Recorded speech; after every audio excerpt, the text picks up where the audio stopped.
Hello friends, आपका स्वागत है एक बार फिर से एग्जाम फीवर यूट्यूब चैनल में। हम लोग पढ़ रहे थे साइकोलॉजी यानी कि बाल विकास एवं शिक्षा शास्त्र के चैप्टर वाइज क्वेश्चंस। अभी हमारा चैप्टर है अगला, चैप्टर नंबर 7, बुद्धि निर्माण तथा बहुआयामी बुद्धि। तो इससे संबंधित हम कुछ क्वेश्चंस को सॉल्व करेंगे। आप लोग भी मेरे साथ क्वेश्चंस को देखिए, अपना दिमाग लड़ाइए और मेरे आंसर देने से पहले वीडियो को पॉज करके खुद आंसर दीजिए और फिर मेरे द्वारा दिए गए आंसर से आप मैच कीजिए। इससे आपकी प्रैक्टिस भी होगी और आपको मालूम भी चलेगा और मैं व्याख्या के सहित आपको बताऊंगा कि इसका आंसर ऐसा क्यों है। देखते हैं क्वेश्चन नंबर 1 से। एक बालक का बौद्धिक विकास अनुकूलन और इन चारों में से किसी एक से संबंधित है। अभिमान से, मानसिक निरूपण से, समझौता से और समायोजन से। क्वेश्चन को ध्यान से पढ़ें कि बालक का जो बौद्धिक विकास है, एक तो वो अनुकूलन से और किससे संबंधित है। तो यहाँ पर क्या होता है, इन चारों को अगर आप एक एक करके समझेंगे तो जो समझौता है ऑप्शन नंबर 3, तो समझौता करने का पहले आप समझिए कि अर्थ क्या होता है। उद्देश्यों को प्राप्त करने के लिए कार्यों में बदलाव करना, वही उसी चीज को हम समझौता बोलते हैं ना, कंप्रोमाइज करना, कि हमें बस टारगेट अपना अचीव करना है, चाहे उसका तरीका कुछ भी हो।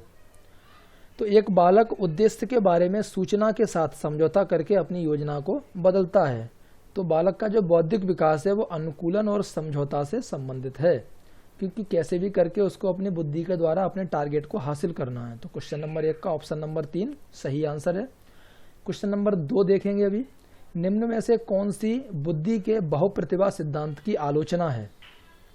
पहला ऑप्शन है बुद्धि के विभिन्न कारक केवल संपूर्ण बुद्धि की विभिन्न प्रतिभाएं हैं। बुद्धि के विभिन्न कारक छात्र को अपनी क्षमताओं को खोजने में सहायता करते हैं। यह व्यावहारिक बुद्धि पर अधिक बल देता है और यह अनुभव आधारित प्रमाणों पर आधारित नहीं है। तो इनमें से कौन सा है जो कि बुद्धि के बहुप्रतिभा सिद्धांत की आलोचना है। तो बहुप्रतिभा सिद्धांत के जो प्रतिपादक थे वो थे हार्वर्ड गार्डनर। नाम याद रखिए, जो बुद्धि के बहुप्रतिभा सिद्धांत है उसके जनक या फिर उसके प्रतिपादक हैं हार्वर्ड गार्डनर।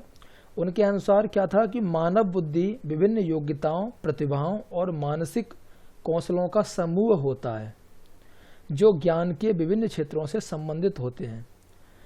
जो गार्डनर थे जिन्होंने बुद्धि के बहुप्रतिभा सिद्धांत का प्रतिपादन किया था, उन्होंने यह बताया था कि जो मानव की बुद्धि है वो अलग अलग यानी कि बहुत सारी योग्यताएं, प्रतिभा और मानसिक कौशलों का एक समूह है और जो कि ज्ञान के विभिन्न क्षेत्रों से संबंधित होते हैं। तो ऑप्शन नंबर 1 आप देखेंगे कि बुद्धि के विभिन्न कारक केवल संपूर्ण बुद्धि की विभिन्न प्रतिभाएं हैं।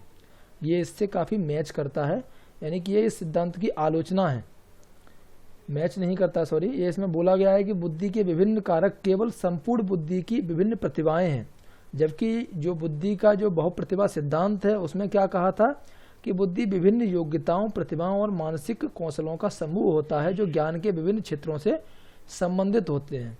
तो ऑप्शन नंबर 1 है वही इसका सही आंसर है 2 का, जो कि इस प्रतिभा के सिद्धांत की, बहुप्रतिभा सिद्धांत की आलोचना है। समझ गए आप। क्वेश्चन नंबर 3 है अभी।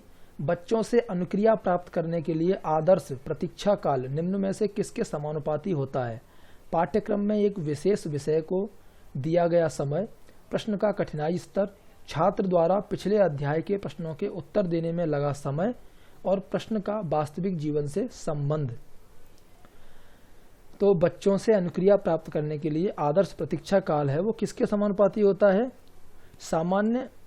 छात्रों द्वारा प्रश्नों के उत्तर देने में लगने वाला समय, प्रश्नों के कठिनाई स्तर और विद्यार्थियों की बुद्धि लब्धि पर निर्भर है।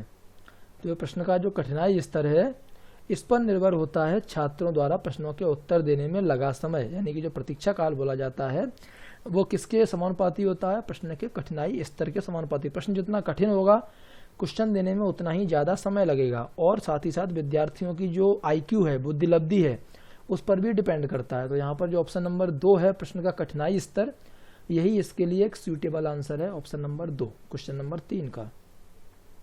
आगे देखेंगे हम क्वेश्चन नंबर 4। सामान्य बुद्धि या फिर G फैक्टर के कारक हैं। एक कारक जो उस स्तर के बारे में भविष्यवाणी करता है जहां तक एक बालक में सुधार किया जा सकता है। दूसरा है बुद्धि के सामान्य वितरण में मानक विचलन, मानसिक योग्यता का मापन करने के लिए सामान्य शब्द, एक बालक की बुद्धि लब्धि का विकास करने के लिए आवश्यक मार्गदर्शन। तो सामान्य कारक सिद्धांत के अनुसार क्या होता है, बुद्धि का विभाजन सभी क्षेत्रों में समान होता है। जो सामान्य कारक सिद्धांत है जो, उसके अनुसार क्या है, बुद्धि का जो विभाजन है वो सभी क्षेत्र में समान होता है। चार्ल्स स्पीयरमैन द्वारा दिया गया बुद्धि का प्रथम सिद्धांत भी है ये। उन्होंने बुद्धि को एक ऐसी सामान्य ज्ञानात्मक योग्यता के रूप में देखा जिसे मापा और संख्यात्मक रूप से अभिव्यक्त किया जा सकता है। जो स्पीयरमैन थे उन्होंने भी यही कहा था कि बुद्धि को समान रूप से विभाजित किया गया है। तो ऑप्शन नंबर 2 है कि बुद्धि के सामान्य वितरण में मानक विचलन यही होता है सामान्य बुद्धि के कारक। जैसा कि जो सामान्य कारक सिद्धांत है उसके अनुसार भी यही कहा गया है कि बुद्धि का जो विभाजन है वो सभी क्षेत्रों में समान किया गया है। उसके अलावा जो स्पीयरमैन है उन्होंने भी बोला था, उनका भी प्रथम सिद्धांत यही है, और उन्होंने बुद्धि को एक मापने लायक या संख्यात्मक रूप में उन्होंने देखा है इसको। ऑप्शन नंबर 2 इसका सही है, 4 का। क्वेश्चन नंबर 5 में खाली जगह है, उसमें से इन चारों में से किसी एक ऑप्शन को फिल करना है कि कौन सी बुद्धि ज्ञान में पूर्व अधिगम और अनुभवों से प्राप्त होता है। तो जो बाल केंद्रित शिक्षा है एक ऐसा उपागम है जिसका विकास अनुसंधान के आधार पर किया गया है। जो बाल केंद्रित शिक्षा जो एक तरीका है सिखाने का, उसका जो विकास किया गया है वो किस आधार पर किया गया है, अनुसंधान के आधार पर, और जो कि इस बात के ऊपर ज़्यादा फोकस करती है कि बच्चों की शिक्षा किस प्रकार से बेहतर हो सकती है। तो क्वेश्चन नंबर 5 में मानव देखेंगे आप, यानी कि मानव बुद्धि ज्ञान में पूर्व अधिगम और अनुभवों से प्राप्त होता है। तो ऑप्शन नंबर 3 इसका सही रहेगा, क्वेश्चन नंबर 5 का ऑप्शन नंबर 3। आगे देखिए क्वेश्चन नंबर 6, निम्न में से कौन सा बुद्धि के मापन में प्रयोग नहीं किया जा सकता है।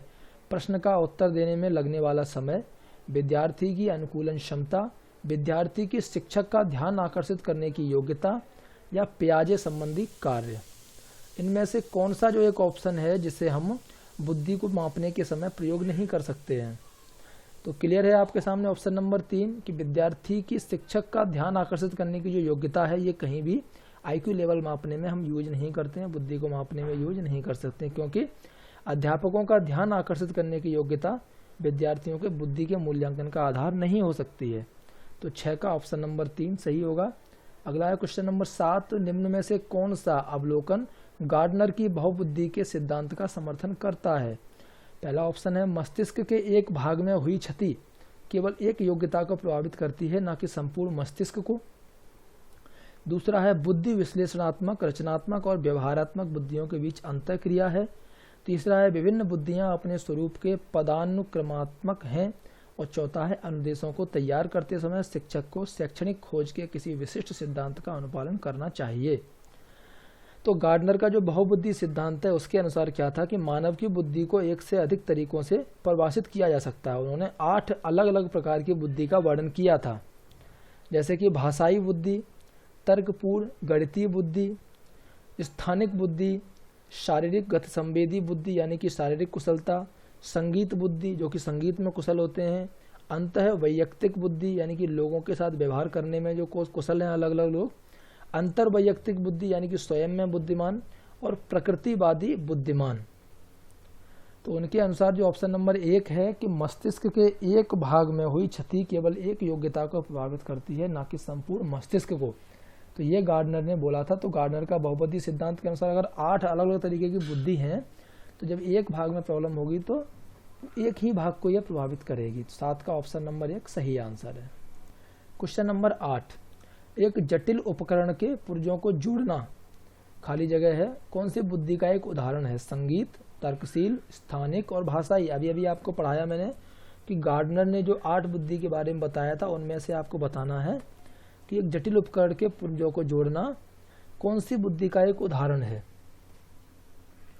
तो यहाँ पर आप देखेंगे जब, तो जो स्थानिक जो बुद्धि है, स्थानिक बुद्धि का काम क्या होता है कि वातावरण की वस्तुओं की कल्पना करना और उनमें हेर फेर करने में सहायता करना। तो यहाँ पर पुर्जों की बात हो रही है जोड़ने की। तो ऑप्शन नंबर 3 8 का सही होगा। क्वेश्चन नंबर 9 देखते हैं अभी। रेवेन का प्रगतिशील सांचा यानी कि RPM परीक्षण कौन से परीक्षण का उदाहरण है। मौखिक बुद्धि लाभदांक, संस्कृति मुक्त बुद्धि लाभदांक, गैर समूह बुद्धि लाभदांक, या फिर व्यक्तित्व परीक्षण का उदाहरण है।